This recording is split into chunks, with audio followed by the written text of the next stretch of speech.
சிங்கை மாநகரத்தின் காலை கோவில் மணி ஓசையுடன் துவங்கும். சூரியன் முழுவதும் எழுவதற்கு முன்பே நகரின் மையத்தில் அமைந்திருந்த ஆலயங்களில் தீபங்கள் ஏற்றப்படும். புகை மூட்டும் குங்கும மணமும் கலந்து சிங்கை நகர் முழுவதும் ஒரு தெய்வீக சூழல் நிறைந்திருக்கும். பெருங்குடி குலத்தாருக்கு தெய்வ வழிபாடு என்பது வேண்டுதல் மட்டுமல்ல, அது வாழ்க்கை முறை. காணி தெய்வமாக ஸ்ரீ அகிலாண்டநாயகி சமேத அருத்தீஸ்வர சுவாமி குலத்தின் காவல் சக்தியாக விளங்கினார். நிலமும் நீரும் விளையும் பயிரும் அந்த இறைவனின் அருளால் தான் நிலைத்திருப்பதாக அவர்கள் நம்பினர். ஒவ்வொரு ஆண்டும் விதைப்புக்கு முன் பெருங்குடி குலத்தின் மூத்தோர் ஒன்று கூடுவர்.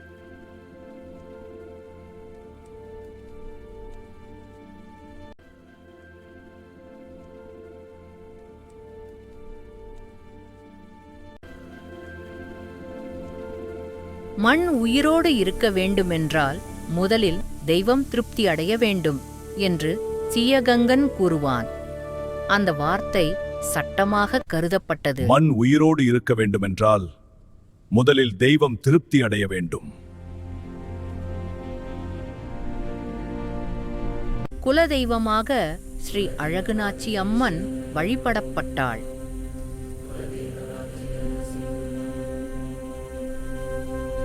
அம்மன் கோவிலில் பெண்கள் மஞ்சள் அரைத்துக்கொண்டு விளக்கேற்றி குழந்தைகளின் நலனுக்காக வேண்டுதல் செய்வர். அம்மா, இந்த மஞ்சள் கலர் எவ்வளவு அழகா இருக்கு பாருங்க. ஆமா, அம்மன் கோவில இப்படிதான் செய்யணும். அம்மன் அருள் நம்ம மேல இருக்கட்டும். கொஞ்சம் அரைச்சுக்கலாம். வீரர்களே, முன்னேறுங்கள். போருக்கு செல்லும் வீரர்கள் புறப்படும் முன் அம்மன் முன் தலைவணங்கி நிற்பார்கள்.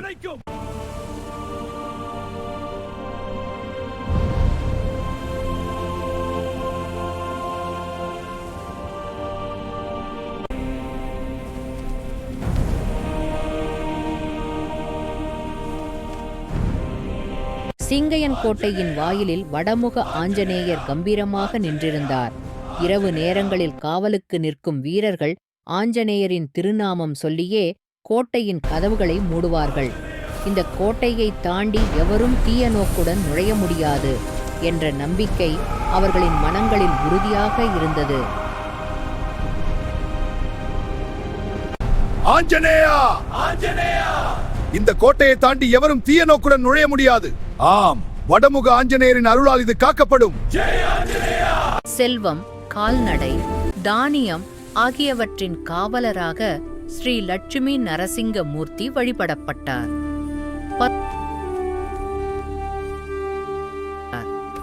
பசுமாடுகள் கன்றுகளை ஈன்றால் முதலில் அந்த மகிழ்ச்சியை இறைவனுக்கே தெரிவிப்பார்கள். பால் பாயும் மண்ணே தெய்வம் என்ற எண்ணம் பெருங்குடி குலத்தின் அடையாளமாக இருந்தது. சைவமும் வைஷ்ணவமும் வேறு வேறு அல்ல, இரண்டும் ஒரே உண்மையின் இரண்டு முகங்கள் என்ற தத்துவம் அந்த காலத்தில் நடைமுறை வாழ்க்கையாக இருந்தது. ஒரே நாளில் சிவ பூஜையும் விஷ்ணு நாமமும் உச்சரிக்கப்படும். அதில் எந்த முரண்பாடும் இல்லை. இந்த ஆன்மீக சூழலில்தான் பின்னாளில் உலகை வியக்க வைக்கும் கரிச்சிக்குமார் அவதரிக்க இருந்தார்.